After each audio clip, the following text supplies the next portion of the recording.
Bristol Flyers Podcast.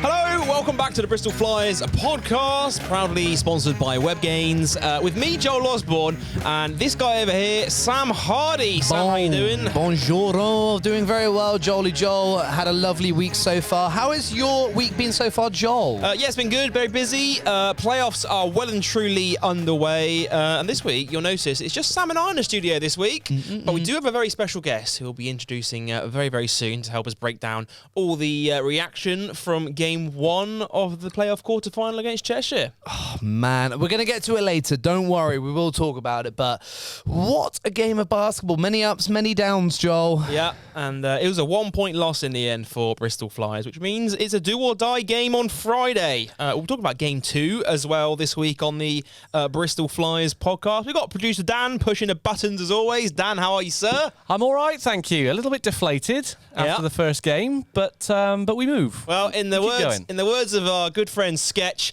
pressure makes diamonds. What's up, brothers? It's okay, pressure makes diamonds.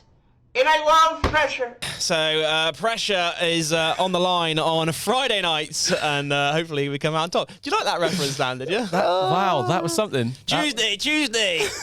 Special teams, special players. You can tell it's getting to the end of the season. Joel has lost his mind officially. Yeah, it is playoff season, and do-or-die game coming up on Friday night against Cheshire. So make sure you watch that one. 7:45 tip-off on the British Basketball League YouTube channel. Dan, did you watch the game one on Sunday? I did. I was working, but I still had it on at the same time. Yeah. And, it was close. Some comeback, wasn't it? He sent a picture into our group, didn't he? He was down here for the Bristol City Football Club women's game, and he had the laptop of the Flyers. Did you mess anything up for the women's game or not, Dan? No, we kept it all ship-shape. So it was all going fine in the stadium, but whilst we were covering City Women versus Man City, I did have that on in the background as well. So yeah, it was a great comeback in the end, just falling short by one. We'll talk about it later on in the show. Coming up on this week's show, as we say, we're breaking down all the key talking points from Game 1 against Cheshire. We'll be rounding up the latest news around the British Basketball League this week. Plus, we're taking a look at some of the other playoff quarterfinal matchups that have been going on around the British Basketball League. But before we dive into talking about Flyers v Knicks, quick reminder, if you are enjoying the Bristol Flyers podcast, please share it with a friend. If you love it, your friends will love it, I always say. So do share it with a friend. He does always say. Help us grow our numbers, please. And also, if you're listening on all major podcast providers on YouTube, give us a rating and a review. If you're watching on YouTube, like, comment, and subscribe. All those podcasty things. Sam, I've looked through the numbers from this season, from the start to the end of the season. Our numbers are slowly growing. Slowly growing to the news. Oh no, wrong one. Yeah, we're not there yet, mate. We're not there yet. But yeah, do share it with a friend. We'd love to have your support. Listen to us, even if you're not a fan of Bristol Flyers. We do talk about all things British basketball as well. Heavy focus on Bristol Flyers though, because of course it is our team. And we are biased. I don't care what anyone says. We absolutely are biased, aren't we, Joel? Oh, yeah, on the Flyers podcast. Of course we are. But also, look out for news coming out very, very soon regarding our podcast season finale. Now, we did this last season, Sam, and it was a live audience episode. It was a great episode, wasn't it? I absolutely... Do you know what? It was really nice because it was special to get a chance to say goodbye to the players. It was the last thing we kind of did before they all flew off to their various locations around the world. I loved it, Joel. I'm excited for this one. Is it going to be... Got any little sneaky little secrets that you can tell or not yet? Well, the date is TBC. The time is TBC. But we are going to do a live audience episode. That's what I can say. So the location also TBC. Yeah, the location is also TBC. We've got a few options up our sleeves. But watch this space. I hope to officially announce it next week. So yeah, keep your eyes peeled for that. We've got a couple more episodes to go this season, and then we're done for the summer, Sam. Feel a little bit... Do you know what? We're not there yet, so I still feel good about what's going on, but I will be sad not to see you every Wednesday afternoon, Dan. Thank you, mate. I will miss you too. I'll miss you. What about me, eh? You always sad to see me? I see you every day in the office. Yeah, you do see me every day in the office. Let's dive into Game 1, shall we? And we've got a very special guest joining us on the line for this episode. You'll notice if you're watching on YouTube, it's just Sam and I in the studio this week. However, we did want to get a fan's perspective of Game 1. We did it's not often we actually speak to the fans, get their thoughts after a game. It's because we're better than them. No, I'm joking. But we are very pleased to say that joining us on the line to talk about Game 1 is none other than Flyers superfan Matt Hardy. Matt, welcome back to the Bristol Flyers podcast. What's going on, guys? How you doing? Yeah, we're very, very good, mate. I hear you've taken the last hour out of your work day to come join us on the podcast today. Yeah. I've moved some bits around, but yeah, I've been able to join you guys to chat some Flyers basketball. Looking like you've got a fresh trim there, my man. Have you knew you were going to be on camera, did you? Is that why you've done it? Well, I could, you got to come correct, I'm also a big... You're on YouTube. He's also come prepared as well. Look at those jerseys in the background. If you're watching on YouTube, you can see that Matt's got he's got 2 Flyers jerseys. He's wearing a 3rd Flyers jersey. He's got a GB jersey back there as well. Amazing. Yeah, just trying to do my best hooping and looting impression, but I'm nowhere near Elliot's level. Can you give us a yes, people? Yes, people. You missed the wink. Yes, people. He's a lot more practice than me. There we go. You've become a bit of a regular here on the Flyers podcast now, haven't you? Because, of course, we often read your questions out in the mailbag every week. We actually had you on our All-Star episode, didn't we? We caught up with you at the All-Star game. Absolutely. I'm like a bad smell on this podcast. You just can't get rid of me as hard as try as you might. And now he's got an episode dedicated to himself. We're not dedicating it to him. No, this is a playoff one that he so happened to jump on. Am I right? Yeah. Well, I'll tell you what, little Birdie tells me also, Matt, that you did a feature on one of the Plymouth Patriots podcasts very recently. Is that right? Is that Pat Pack podcast or something like that? Yeah, the lads from the Pat Pat podcast who sort of introduced themselves when they came up to SGS last year. And, despite their sort of taste in basketball teams, they're actually very, very lovely lads. And yeah, they asked me to come on. And it was the game that saw us not sweep the Pat this season, which feels like a trophy final for them. But no, it was good. It was a good laugh. And yeah, proper British basketball fans. So it's always a pleasure to talk to like-minded folks. Yeah. Well, before we dive into Game 1 against Cheshire Phoenix, the season, it's just flown by this year, isn't it? The season's gone so quickly. It only feels like yesterday that we were sort of getting the podcast started up again for this season. What have you made of the campaign, Matt? Because obviously Flyers finished 7th in the regular season, 16 wins, 20 losses in the British Basketball League. They were 4-5 in their first European campaign, making it all the way to the quarterfinals. What's the sort of what are the feelings around the Flyers fans on how the season's gone this year?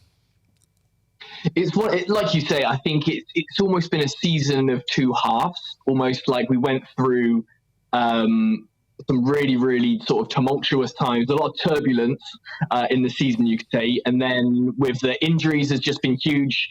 But I think with Europe being so successful, I think that the sense among Flyers fans is that we kind of get where we are. Like, we understand why we've finished 7th, but we're not a traditional 7th seed. Obviously we're going to go on to talk about how close we ran a very, very good Cheshire Phoenix team.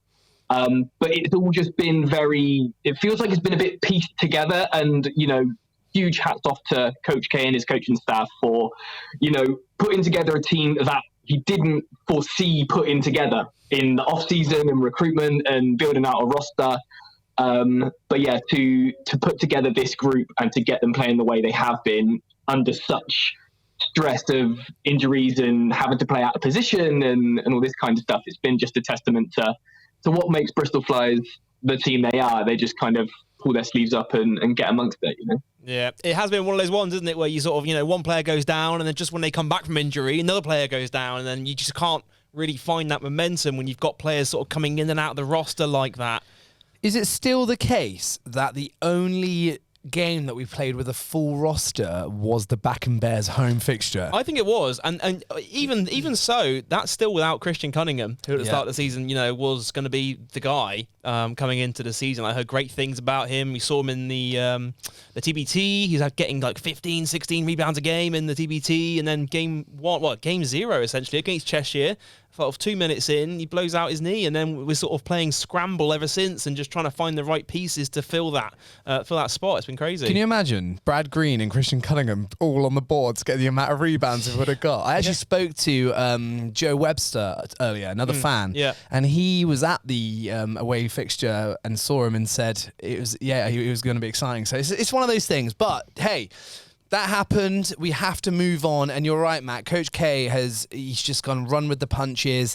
It is tricky. It feels like sometimes there's moments of momentum that we can't, we're just getting a bit of momentum. Oh, another one down. And so you're right. The ebbs and flows of the season have been, a bit iffy. I loved the fact you used turbulence in your little speech there, Matt. Are you going to try and get as many Flyers / aeroplane punned into the podcast today, or what?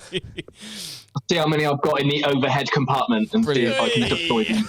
I love it. Amazing. Matt, for that, the exit is here and here. Fantastic. Pass your sick bag. Sorry. Brilliant. Who have you been some of your favourite players to watch this season? Who have who are the fans enjoying to see the most? Because obviously there's a whole bunch of different players that on the team this year. Anyone can sort of get hot on any given night, but who have been your favourites to watch? I'd love to see Trajan come back. He was my first favourite Flyer. I've got his jersey up there. So it's really good to see him come back. Great to see Tevin Ollison back and sort of, see him step up into a kind of a bigger role and being asked to do some more things. Brad, obviously double machine, has been incredible to see. Keely's been a revelation since he's come back off injury. But I've always got a soft spot in my heart for Corey as well. One of our own, just an absolute pest on defense and bringing it. So, yeah, I mean, that's half the roster, but it's like, there are no duds. But it's just, and Roel Graham-Bell as well coming in as injury replacement and then getting chopped because he's got his own season-ending injury. It's such a good team. It's just such a shame that we haven't been healthy at once. I love the fact that you pointed to that first jersey for TJ. That, I think, might be, Joel, my favourite ever jersey. Partly because where I grew up in Yeovil, I grew up in a little village called Yeovilton. They had this air base there, and the red arrows would fly over on the national. What's it called? Air Day. It was called. Yeah, I'm familiar with red arrows. Yeah. Mate. Being Dorchester, we used to see it all the time down at Weymouth Beach. They used to do little presentations down there. Red arrows. I just love that. Is it one of your favourites, Matt?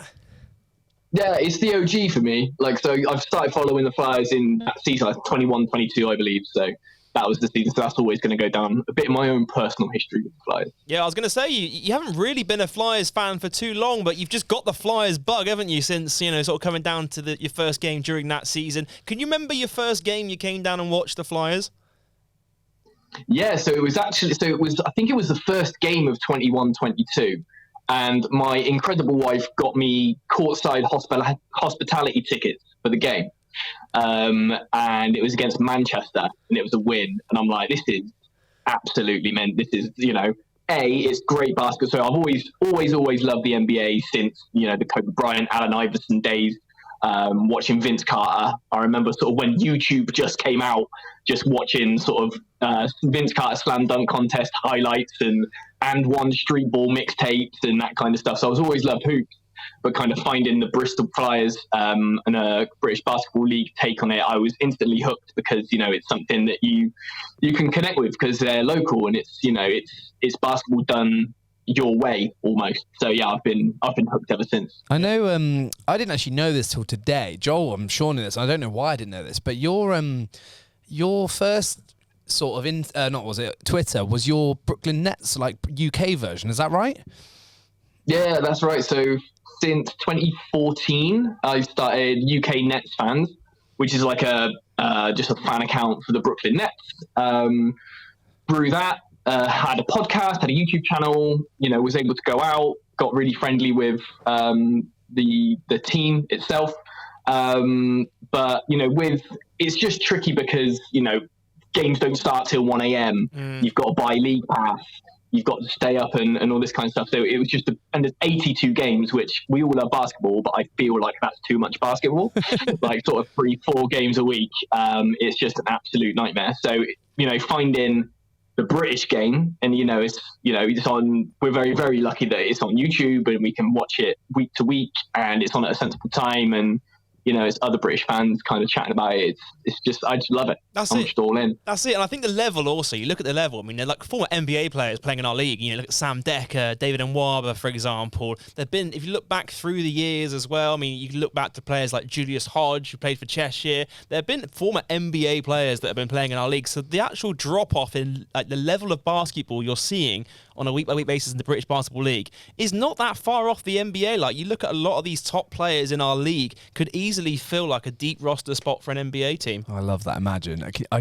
There's certain ones I think of that it's got to be a specific criteria, right? Yeah. If they're like super duper, they'll just retire in the NBA. And then, but I almost want a few names that we've all heard of to come over to the British Basketball League. I was thinking Dwight Howard would be a good shout. Yeah. Any picks for you, Matt? Who'd you like to see from former NBA players or players that may be dwindling towards the end of their careers that maybe would like to come over and play hoops in an English-speaking country and play in the British Basketball League? So obviously we had Dennis Rodman in the British Basketball League back in the day, played for Brighton Bears. That was huge. That's hilarious. Straight out Celebrity Big Brother, that was. Yeah. Straight out Celebrity BB. Some people. So Blake Griffin obviously has just announced his retirement. Would have been nice to see a bit of Blake Griffin. That would have been really cool. There are tons. I know, Ricky Rubio's left the NBA to go to EuroLeague and play for Barcelona. So that would be nice for Sam, obviously. Big fan over here for Thicky Rubio. Our very own Thicky Rubio in the studio. Boy. Speaking of NBA and British Basketball League sort of crossovers, don't know if you remember Jay Sean Page, who's played his last British Basketball League game at the Wise campus, actually, and we beat him in the playoffs. After that, he goes and signs with the Pistons. And he spent like a couple of 10 days with the Pistons. You see the London Lions game last week? Jordan Poole was there as well. I was just checking the notes to see you haven't got that to speak about later, but I was watching it and I was like, what the heck? Jordan Poole, why is he there? Yeah. He's a Wisconsin guy, isn't he? Because he's mates with Sam Decker and Jordan Taylor. They both played at Wisconsin. But still, that's really cool, I think, isn't it? So watch this space. Who could be the next British Basketball League NBA crossover? We'll see. Right. Let's get to the meat and bones of the podcast, shall we? We've had a bit of an intro for Matt there, but let's talk about Game 1. Of course, on Sunday, Flyers, they travelled to Cheshire for Game 1 of their best-of-3 series against the Knicks. Coming up short, 91-90, despite a huge fourth-quarter comeback, just not able to get over the line. I mean, look. Flyers fashion, we ended up finding ourselves nearly 20 points down again, Joel. Yeah. Quite. What was it was so frustrating that first quarter. I thought we played pretty well, but then they'd come out. Skylar White would those threes that bobble in. Yeah, there were so many for us. They bobbled in for him and us. But also, you look at the other end of the court, in the second half, mate, there were a lot of threes that sort of half dropped in and out, and we shot a good percentage from the 3-point line, but it could have been a bit higher, really, I thought, because of, quite a few of those just bobbled out in the end. Matt, what were your thoughts on the game overall? Yeah, it was... The weird thing about the Flyers is we're never really out of a game, even if we're down 20, because a run can come from anywhere. You've got Trajan Jacob, who's the ultimate microwave, and you've got all of, load of our guards can shoot threes. We're not known as, a really, really sort of three-point shooting team, I feel like, but we've got guys that can get hot in a hurry. But, yeah, it just felt like there was just some really frustrating things that the players themselves will be frustrated on, like some of the turnovers and things like that, and shots not falling, like you say. But yeah, it was just a frustrating one because we worked so hard to make that. It was like a 17-0 run in the second half, I think, and then to really, really close that gap. But we just couldn't find that extra couple of possessions just to take us over into that kind of into the win. So yeah, really, really, really exciting, but really, really disheartening sort of right at the end to lose by 1. Would have been a great aggregate game, but alas, it would have, it would have. Bring back aggregate basketball. Well, no, but halfway through that game, you would have been like, I'm really glad we don't have aggregate basketball. It's one of those, isn't it? Yeah. And you talk about the comebacks. I mean, we've proven that time and time again this year. I mean, you look at Newcastle Eagles away when we're down by 12 going into the fourth, and we have Sheffield Sharks at home, and then we're down double figures with 2 minutes to go, and then Jacob with a outrageous poster dunk just sparks that run. Even Plymouth at home, we didn't win the game, but like Akili Johnson, Hail Mary sparked that run. So it just shows, I mean, we spoke about it last week's show, but little plays like that spark the run. And this time it was Raf Thomas Edwards with that two-handed baseline dunk that really sparked that sort of 17-0 run, wasn't it? That was taste. Who was on the commentary? It was Dan Routledge. And Zania. Azania, you hear her go, "Oh, all right there, Raf Thomas Edwards," or something like that, didn't she? It was actually so nice. Yeah, it was good to see Raf have a good game as well. I mean, he's sort of found form in the last 2 games or so, really, now, hasn't he? Yeah. Right at the right time as well. Guys, I think, like, we're not peaking, we're not peaked necessarily, but like we are in a good form. I know we're going to come on to the next game in a set, but what I'm excited about is the heart, and I think you can't necessarily teach heart, can you, Joel? You're talking about the comebacks all the time. These guys will fight to the end. You see that moment at the end where we get a steal from Skylar White as well, and then it's the the attempted and-one play. Like all of these things, like take heart, and these boys or these men, who should say, are tearing it up, aren't they? Well, I'll tell you what, let's run it back to the start of the game. So we'll talk you through it, sort of the key moments in the game. We'll get our thoughts on some of the key moments. There was no real separation in the first quarter, I felt. I mean, Jaguar scored the first 8 points of the game for Cheshire, and then he got in a bit of foul trouble. He picked up his second foul, and you sort of felt like, oh, wait a minute, like this could be a good opportunity for Brad to go to work here, because their sort of more traditional big man is out the game with 2 early fouls. Then Brad Green sort of got in sort of foul trouble of his own, and then never really got going in this one. Well, he only actually played 14 minutes, didn't he? Yeah. Which, like, and 2 points for Brad, which is just like, this is probably, you've never seen that in the whole season. He's never had 2 points, has he? Give us your thoughts, Matt. I mean, it was a tough game for Brad, but you know, in these games, you're never going to have a game where everyone's piling in the points. It was more of our backcourt doing the damage rather than our front court. And do you feel like that was maybe a strategy that Cheshire tried to exploit, you know, going at Brad early on? I definitely think so. It was always going to be a decent matchup or an interesting kind of prospect between Brad Green and Ethan Chargois, because I think Chargois had quite an underrated season, I think. I think he spent some time out injured, but he's such a good player. Yeah. So I feel like Ben Thomas was always going to try and negate Brad Green. So getting him in foul trouble early was a great way to take him out of the game. And then that relies on our guards to play and sort of, you know, trade quick sort of transition basketball and threes with Cheshire. And they're going to fancy themselves every time in that kind of scenario, because that's very much the way they play basketball too. But yeah, it was a frustrating night for Brad, but I guess you put that down to sort of good game plan execution from Cheshire. Yeah, so Brad took an early seat in the first quarter with those 2 early fouls. Probably the highlight of the first quarter, by the way, Levi Bradley in transition. It wasn't a dunk, it wasn't a layup, it wasn't a block either. He just somehow got it to go through. And 2 points is 2 points, I suppose. I'll tell you what it was, Joel, and I've watched it numerous times. Yeah. It was a foul. I'm telling you right now, it was a foul, and it should have been an and one. It feels like it got blocked into the basket. It did, so didn't it was really, really good, and it was nice to see Levi get up there and jam it down, but like it feels like he sort of jammed it through the defender's hand, and it kind of sort of just bobbled off and went in. But yeah, he would have been happy with some free throws after that, I think. Yeah, made it into plays of the week, though, didn't it? It did make it in plays of the week, yeah. I mean, 2 points is 2 points, you'll take it, but maybe get the extra one as well. Especially in a 1 point game like that, you take anything you can. I know. Maceo Jack hit the first 3 of the game. He made it 27-22 at the end of the first quarter. Let's wind it forward to the second. Skylar White hadn't had a shot for the first 15 minutes of the game, hits his first 3. He actually hits back-to-back threes. Both bobbled in, by the way. Yeah, a third one coming straight away from Maceo Jack, and then another 3 from White on the other. So basically, White hit 3 threes, and that sort of got his confidence going early on. And it's one of those ones where you can't take away everything from Cheshire. You know, if you leave, you know, we did a good job on Rye, for example, and that will obviously leave players like White open. Where if you overplay White, then you leave Rye to go and do work. So it's almost pick your poison, isn't it, really, with Cheshire, I suppose? Like you sort of, you nailed it, where we kind of, I assume that it's, we sort of get Rye out, not out of the game, because he's still, you know, he's in the MVP conversation for a reason. He still had a good game, but it felt like we were able to frustrate him. But as you say, that meant that Chargois could get going. It meant that Rideau could still kind of facilitate, and he's found his kind of 3-point form as well. Skylar White just came out like a man possessed. Like, I don't think even on the season his 3-point percentages are like incredible, but he's like obviously a very good 3-point shooter who just has the greenest of green lights ever, and he will always. I don't think he shoots twos.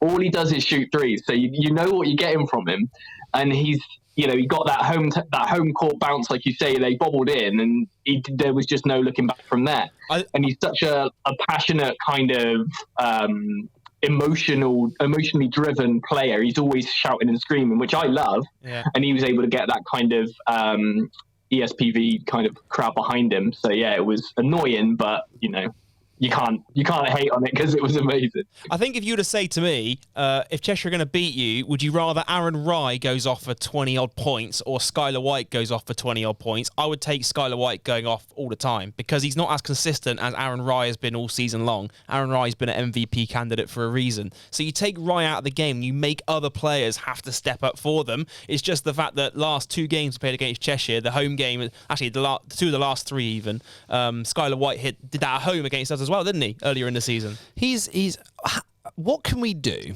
I'm no tactician here, by the way, so I'm not saying I have no idea what's going on, but like we never see him put the ball on the floor. Like, it's like almost we're half a second too late to getting out to him. You know why though? Because you're playing guards like LaQuincy and Maceo, you're playing help. So already you're trying to rotate around. So, if they're zipping the ball, you'd much rather them like Maceo or Rideau drive in a couple of skip passes and they get a 3 eventually, than them to just like Maceo to go straight to the basket or Rideau just to go inside floater, done. Do you know what I mean? You make them work for it, but like, because he's left wide open, those shots are going to go in most of the time. So you just need to sharpen up on those rotations a little bit. I'm sure that's probably a key talking point from Coach K. They probably watched a lot of video from that game as well, I suppose. Rideau hit one off the back of a Flyers turnover. I'm talking about turnovers here because I think there was, at this point in the game, there was an inbounds pass from the sideline. Rideau picks it off,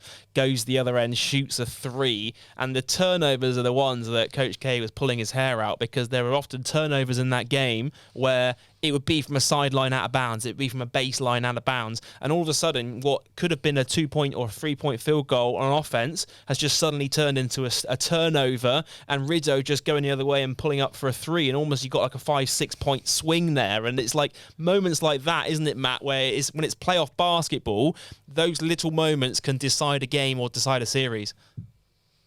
Exactly that, and like you say, it's the chaos, it's the butterfly effect of just that one sort of possession that didn't go to plan. All of a sudden it's a 1-point game, and 18 minutes later that can cost you the game. So the players will be sick because they know that that's just an unforced error. Coach will be sick as well. So it's one of them, you can't really lament them for doing it because these things happen, but it's probably what's cost us the game ultimately. Yeah. And having sort of fought back so hard, just those really casual little half-second lapses in sort of concentration or what it might be, or just incredible athletic play from the defense. It's just like it's those really, really fine margins. Especially against a team like Cheshire as well, because that is their bread and butter. It's like transition points. So if you're handing them the ball in a turnover, they've got players like Rye, Kristen, Rideau. They can get off to the races. Do you know what I mean? So it's not like you're turning the ball over and you can get back in transition. These guys are lightning quick, and that's literally what they've been doing all season long, is scoring points off turnovers and in transition. I like Cheshire. I genuinely do. I think what they've done is really great. And you can just see, there's these certain things where you can see specific players who, whether they meant to or not when they're doing their recruitment, have come together and actually they really, really, really complement each other, don't they, in the way that they work. And you're absolutely right. It's been one of those magical years for a team like Cheshire, I think. Yeah, obviously they won the trophy earlier in the season as well. Still, obviously going into game 2, still plenty of opportunities for Flyers to bounce back, get one back at home. Let's dip it into the second half of this one.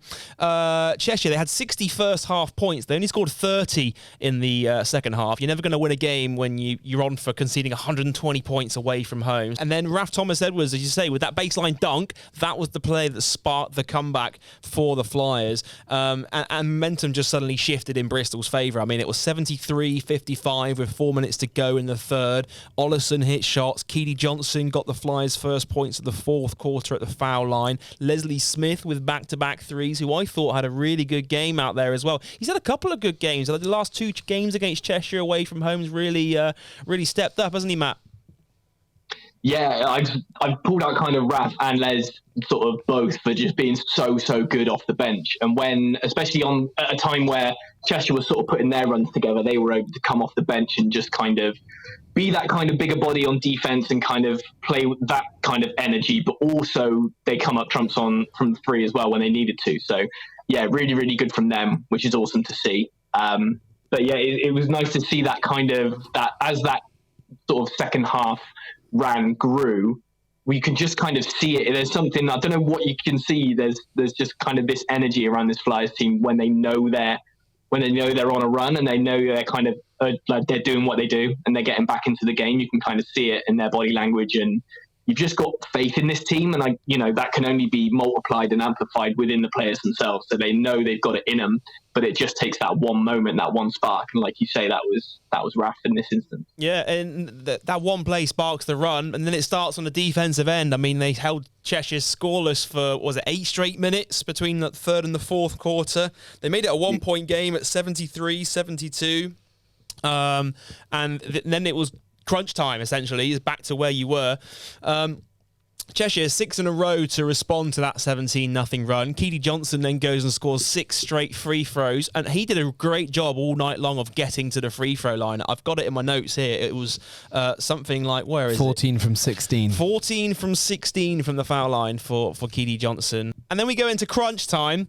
And this is where it sort of heats up a bit. Skylar White hits not 1 but 2 dagger threes. The first one was a strong side drive. Rideau kicking out to Skylar White in the corner, wide open. And as you say, that gives him the confidence to then go and knock down an even tougher shot. A really contested 3 by Tevin Ollison. Good defense, but just better offense, really, wasn't it? Yeah, for sure. I think, especially because it was a bit longer left in the shot. I think this was all happening in the last half, sort of 30 seconds, minute, wasn't it? So with that much time left on the clock, you still think, if we can get a stop and we can get a score, then that's chipping away and we've still got another few possessions. But once they're icing threes a couple of possessions out, that just kind of stacks the pressure closer to the final buzzer.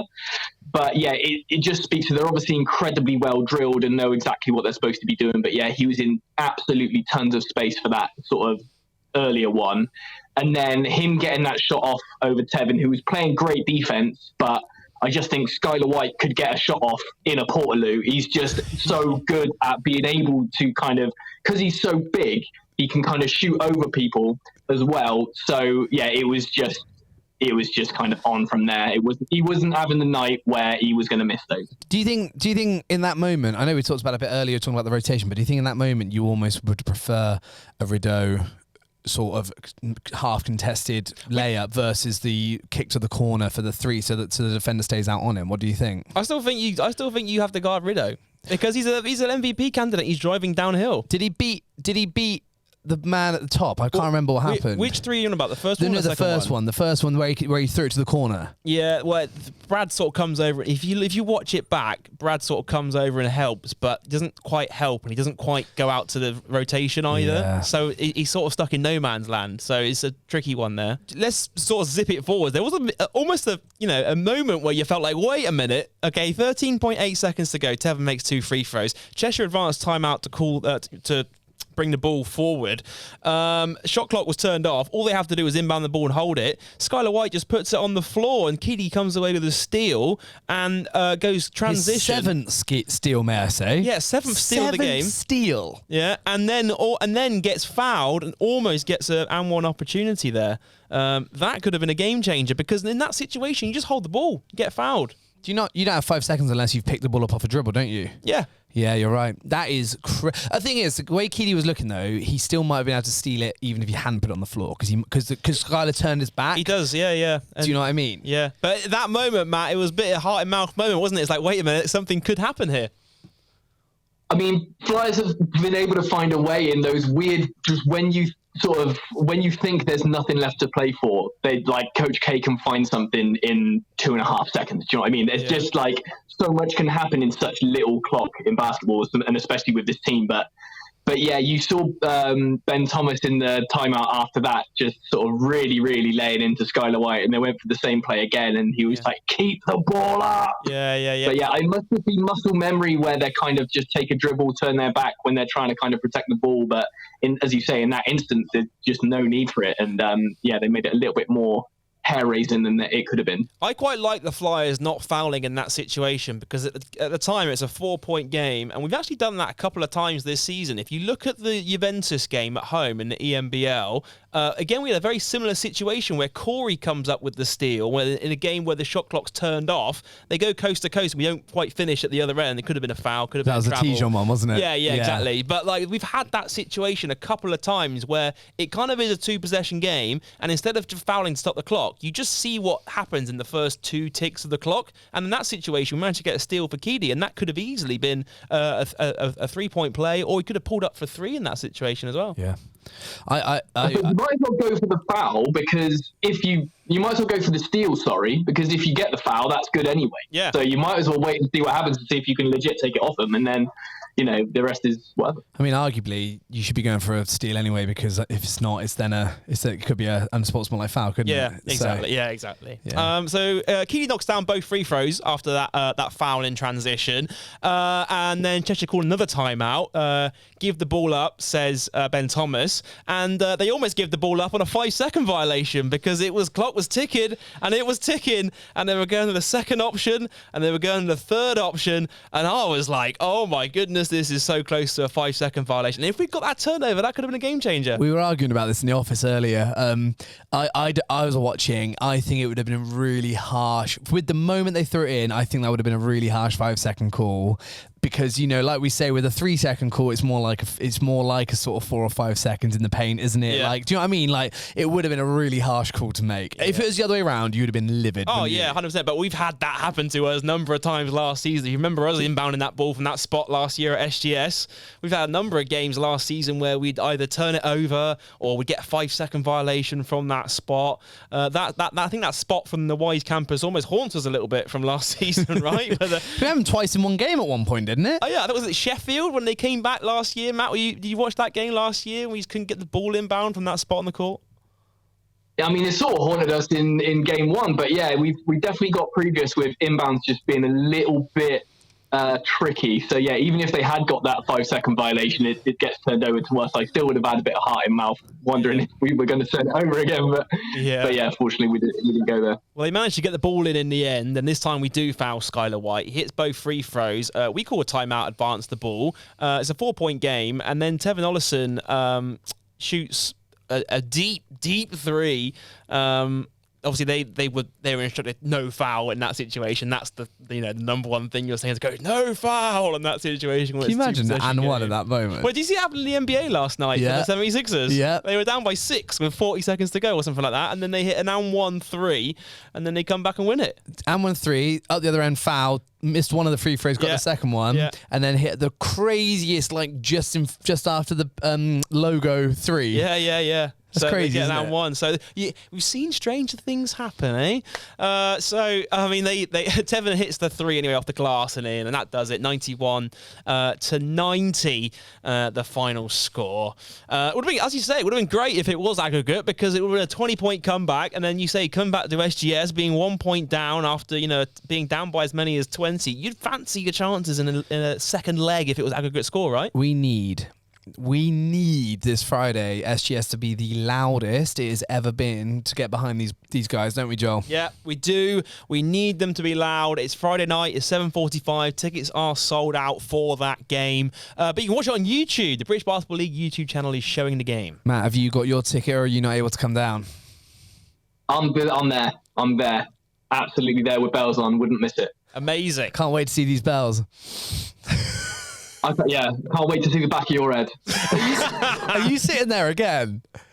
Last time Matt was down, he sat behind me and tweeted a picture being like, great view at the Bristol Flyers, and all he can see is the back of my head, basically. Isn't that right? I get that view every week as well, mate. It's best view in the house. That's where I sit. I literally sit right next to Matt. Joel keeps asking me about what hair products I use and stuff, so it's working for you, mate. You're looking good. Cheers, mate. Running through some key stats from game one. Keedy Johnson, Tevin Ollison, both 25 points apiece. The only two Flyers in double figures. Johnson, 7 steals, as you mentioned. He had 5 turnovers as well. But he also went 14 for 16 from the foul line. Brad Green, just 2 points, 0 for 1 from the field. 9 rebounds in 15 minutes. He battled that foul trouble all game long, as we spoke about.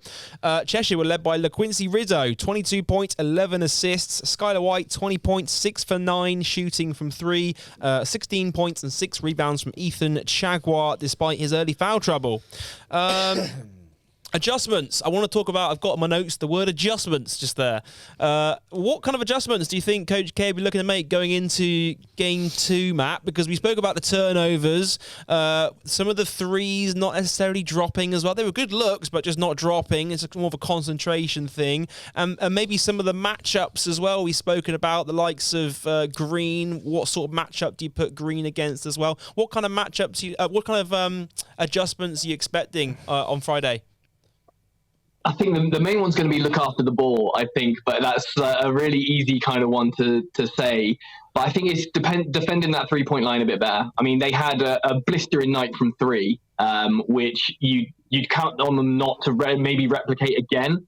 But just to reiterate, when it's Cheshire, I'd rather them come in inside the paint and do whatever they got to do there, and maybe force Jaguar a bit more, get him in foul trouble again, but try and get Brad, maybe sort of switch the assignment on Jaguar so Brad Green's not getting in foul trouble as quickly.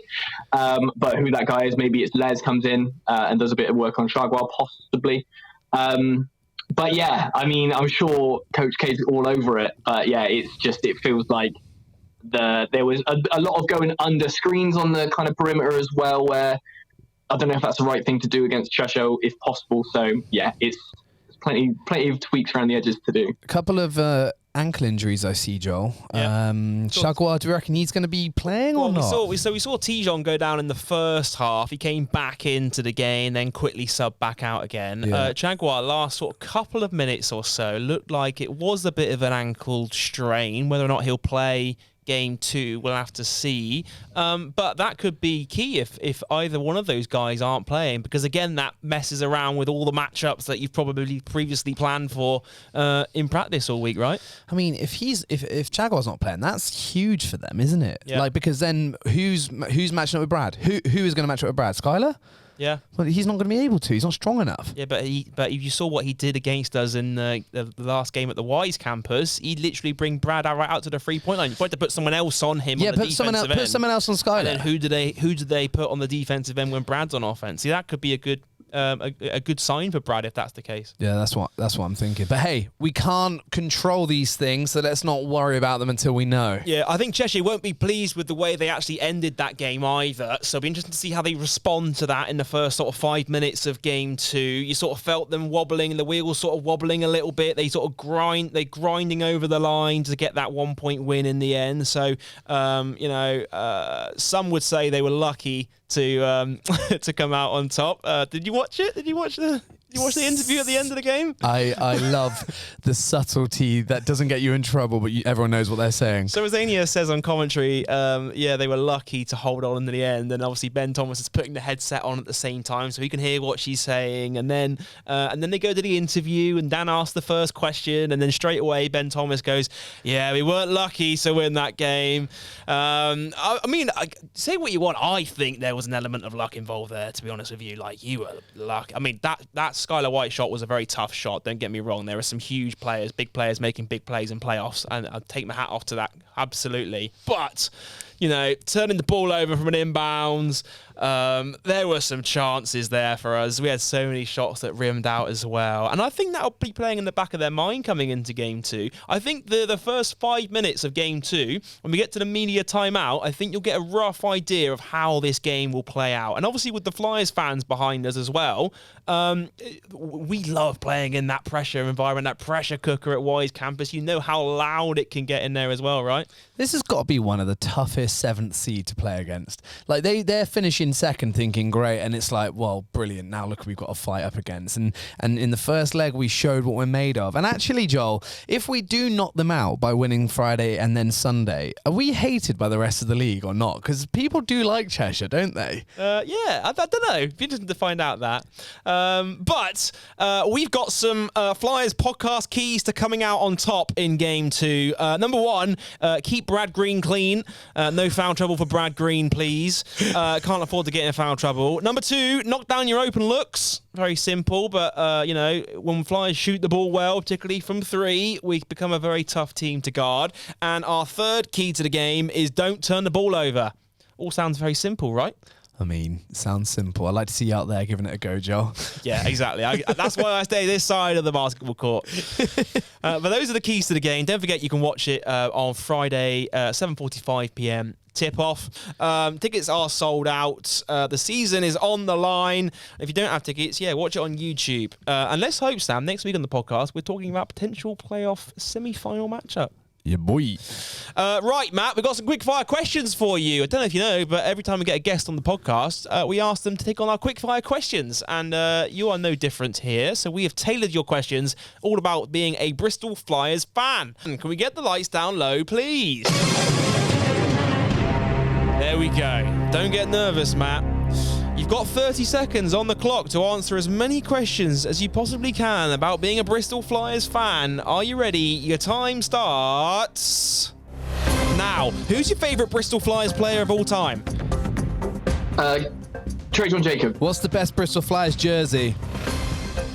The one I'm wearing right now, this season's away jersey. Ankle breaker or poster dunk? Poster dunk. Who's your favourite British Basketball League opponent to play against?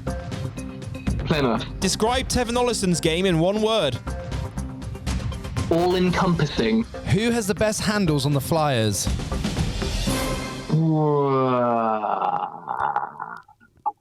Tevin?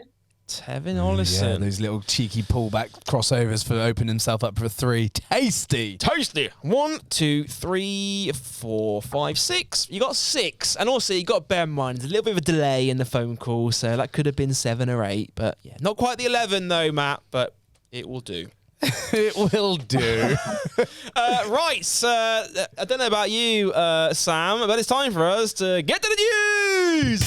This is the Bristol Flyers Podcast. Hey Flyers fans, this is the part of the show where we give a huge thank you to our podcast sponsor, WebGains. We've got Rob over there in the house, and without their support, this podcast would not be possible. Now, WebGains is the smart affiliate marketing network who have an unbelievable track record when it comes to empowering advertisers and publishing partners to reach their potential and achieve game-changing results. They connect businesses with top affiliates who can promote your products and services, reaching a wider audience and driving more revenue.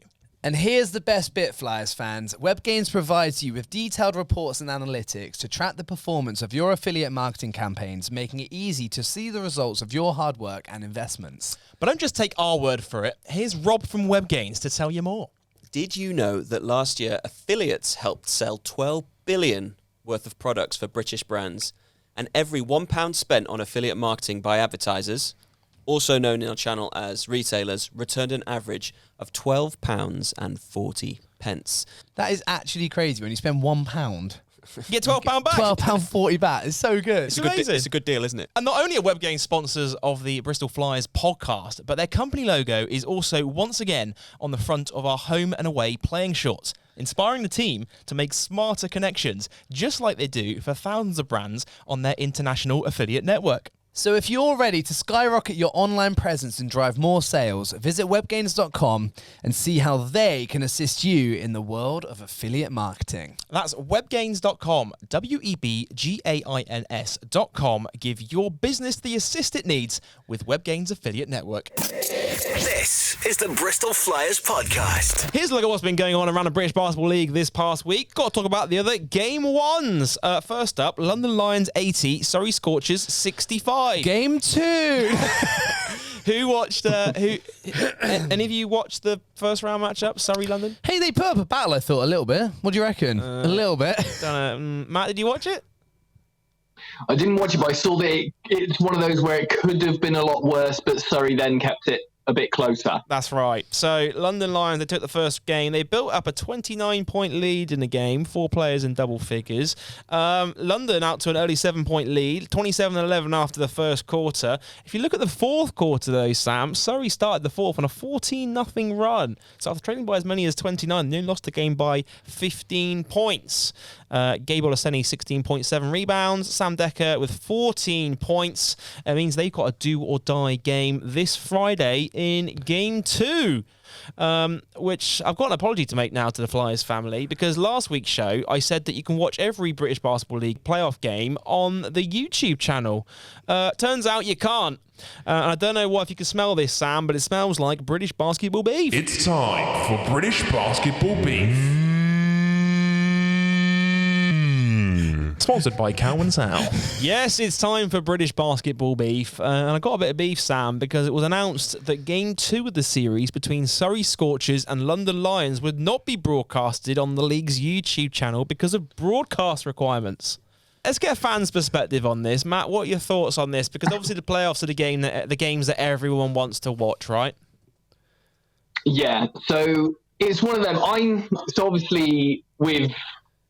live on sort of British basketball Twitter, and there was a lot of angry fans, which is absolutely understandable. A lot of angry Surrey fans where it's lose-lose for them. They either miss out on, if they're not able to get to the game, they either miss out on their team's final game, or they miss out on a historic comeback to force a Game 3.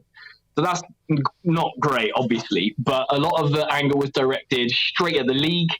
But there must be some sort of conversation between the club and the league and scheduling as well. So there's obviously tons going on. No one wants to not schedule games, but the fact is we're not in a position where we can see all playoff games, and that's not great. So I don't know what changes need to happen, but yeah, if I was a Surrey fan, I'd be fuming. You know, we've had this situation happen to us this season, haven't we, Sam? Twice, wasn't it? Or once? Well, we've had it happened twice, but once at home. So we got our home game taken away from us against Manchester Giants from the live stream, and they couldn't send the crew down. But Flyers TV over there, producer Dan, they proudly stepped in and did the game for us on our own YouTube channel. So there are ways around this. Like, we're playing at the same time as them. Just say we've got capabilities to do this from here in the studio. Just say to us, oh, you guys can do your game yourselves. We can get sponsors involved. We can, do our own show around the playoff game, and then Surrey can have the broadcast that was originally scheduled for us. And all I require is a 5-figure fee. Yeah, That's go. it. You can have 25,000 yen. So I've just looked down at how much 25,000 yen is, and it's actually 127 pounds. So that's all That's right. about right. That is pretty much our fee. Yeah. there we go. That's a good thing. And that, by the way, was my British basketball beef. Cheers for that, Sam. Right, let's go get to other games. Sheffield Sharks 81, Leicester Riders 84. Game 1, Riders ran away winners at the Cannon Medical Arena. Tasty one this, Matt. Did you watch this one? Caught the highlights. Yeah, it looked like a really good one. Something's definitely happened in Sheffield where they're playing a lot more of an attractive kind of game of sort of style of basketball rather than the park the bus style of sort of games gone by. But yeah, like it's you never count out Leicester. They've got this kind of aura around them from their kind of last few years of obviously being towards the top of the league. So you never really count them out. But like Leicester have kind of embraced this dark horse scenario sort of profile with their kind of, I don't know if you've seen their playoff t-shirts, they've got the fans going, but yeah, not the force they once were, slipping down to fifth this season, but you just don't count them out. They've still got this aura when it comes to the postseason that Coach Rob's gonna pull some sort of wizardry out. So and yeah, they get a tough one on the road. I do think there's specific people in the league that like are really hard to sort of like match up against. Aaron Rye being one of them, but I think Bennett Cook is another one of those players. Yeah, and he wasn't playing, and I think that's really tough for them because he is really tricky to mark. Who from Leicester would be up against Bennett Cook? They don't really have a traditional big. I mean, you've got like Duke Shelton or you've got Mo Walker, but they haven't really been playing particularly well this season. But also you've got to remember Leicester were missing Kimball McKenzie as well. Yeah, so true. who do you think, which team misses their star player more? Do Leicester miss Kimball Mackenzie more, or do Sheffield miss Bennett Cook more? I think Cook's missed more because I think Mackenzie, as good as he is more of a traditional player. Like you match him up against someone who's also quick and also like plays good D, if you know what I mean. But Bennett's one of those ones where it's like if you put a big guy on him, he's too quick. If you put a little guy on him, he's too big. Like that sounded weird, but do you know what I mean? It's one of those also, things. both of them are experienced players in the league as well. They bring that playoff experience. Yeah. I mean, you look at Leicester, apart from of Kimball Mackenzie, and most of them are rookies to the league this season. I mean, Teddy Allen obviously has experience of playing, but his first season of playing in the British Basketball League, and he's a guy that has the ability to shoot you out of a hole in a one-off game. But they managed to pull out the win, and I think last week I said if the lower seeds win, I'd eat my hat in the podcast. Did I say that last week, Dan? I believe you did, and I left the studio briefly there to see if I could find a hat, and there isn't one around, unfortunately. But rest assured, we'll get you a hat and a plate. Well, we'll see. We've got game 2s coming up this weekend, so, you know, the theory could still come correct. Oh, yeah, because it's only if the lower seeds win and get through, right? Yeah. How many of the lower seeds do you need to get through for you to eat your hat, Joel? I don't know. Let's say 2. 2 of them. Okay, cool. And right now, 2 of the lower seeds lead after game 1, so we will see. Myron Thomas, 24 points, 8 rebounds. Jaron Holmes, 21 points, 6 rebounds. Teddy Allen stole the game from the foul line, 4 for 4. Leicester came back from 7 in the final quarter to steal that home court advantage. So that'll be a tasty game 2. Prentice Nixon led the way for 25 points off the bench for Sheffield. He really carried the team in this game. The Sharks, 59 bench points in the game, didn't have a starter in double figures. Interesting stat there for you. That is a very interesting stat. It means the Sharks face the Riders in a do-or-die game for Sheffield on Saturday night at the Mattioli Arena, and that game's on Sky Sports Mix. And today's phrase of the day is "do or die." Do or die. We should sponsor the phrase of the day, John. With your backs against the wall, season on the line.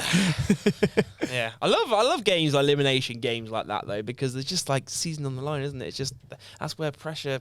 You build, you know what I mean? And pressure makes diamonds. What are you made of? What are you made of, Joel? That is. Well, I'll tell you what we're made of next, and that is Gladiators versus Eagles, the final first-round matchup, which actually was the first-round matchup to take place back on Thursday night. Now, Caledonia hosting Newcastle. Eagles coming out on top, 97 points to 78 away from home. Were you expecting that, Sam? I'm going to tell you right now, that was one of my favourite games to watch the whole season. It was unreal. I genuinely thought some of those guys from Newcastle, Ricky McGill, he is unreal when he was like on, and he was splitting D on the screen so well, and you can never. It was like another level, mate. Are you on about McGill or Johnson? No, McGill.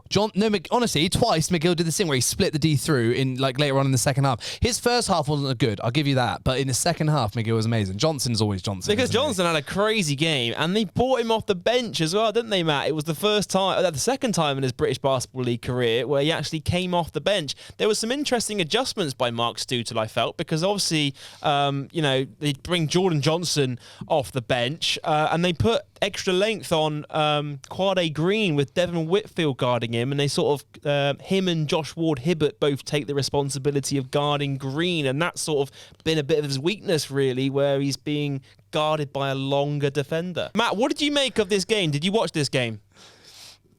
Again, I think I caught the fourth quarter, and I think this is the type of performance that all the British Basketball League fans were expecting Newcastle to be.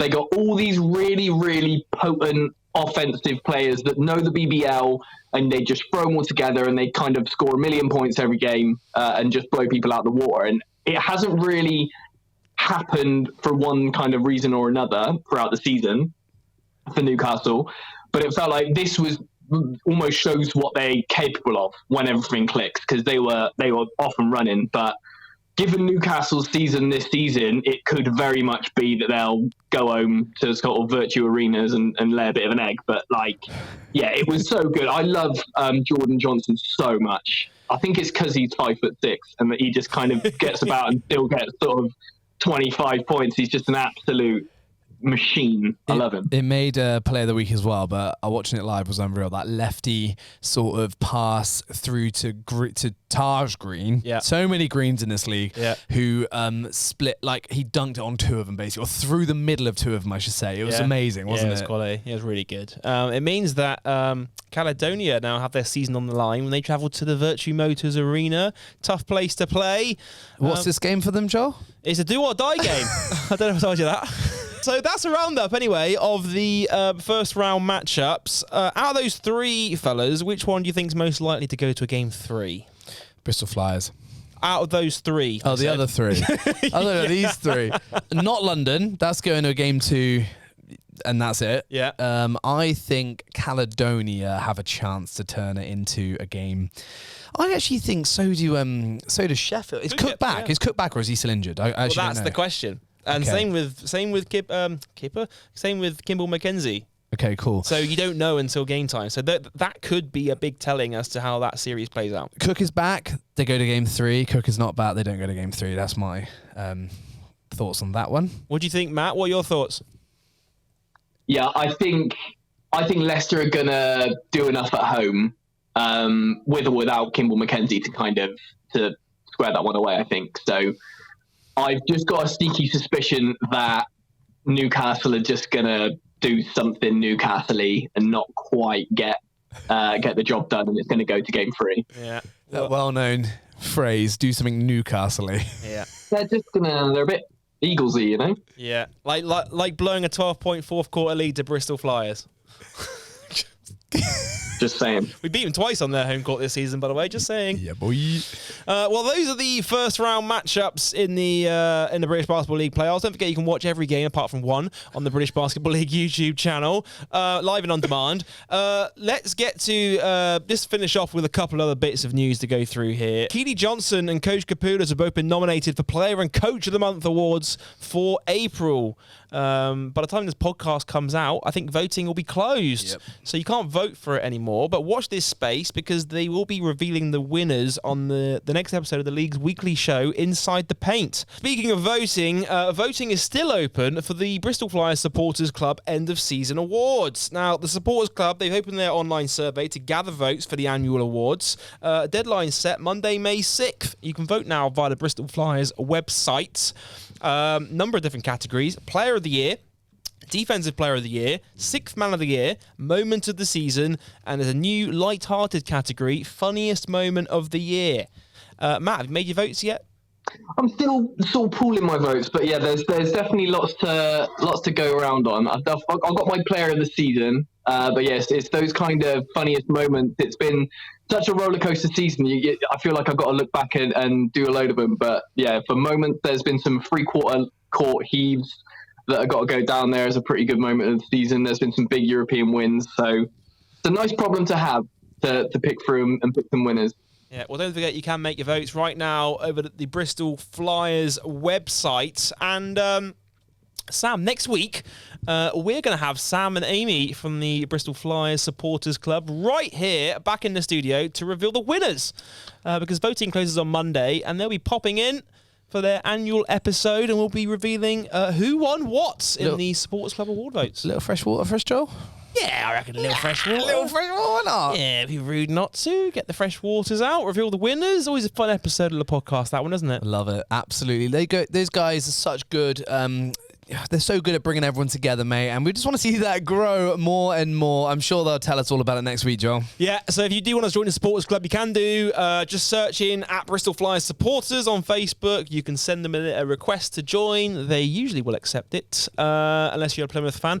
And yeah, you can join it and join the conversation on Facebook and talk about all things Flyers hoops. Right, a final bit of news here. Bristol Flyers are holding open trials this summer for both the senior and junior age groups. Come on, Matt. You fancy it, Matt? Flyers 2 next season, what do you reckon? It's like that. It's like the scene in Space Jam where Bill Murray comes out at the end of the game. We're going to think maybe I can be of assistance. So if you need a 36-year-old man with no vertical and a bad knee, then I'll be there. I love it. That was actually written on the criteria sheet, wasn't it? Yeah, 36-year-old man. That is in the list of criteria. But you can, aspiring players can showcase their skills in front of the coaching staff for Bristol Flyers for both the junior and senior age groups, so men's Div 2, women's Division 1, and our junior National League sides. We've got teams for under 12s, 14s, 16s, and 18s, boys and girls. You can register your interest.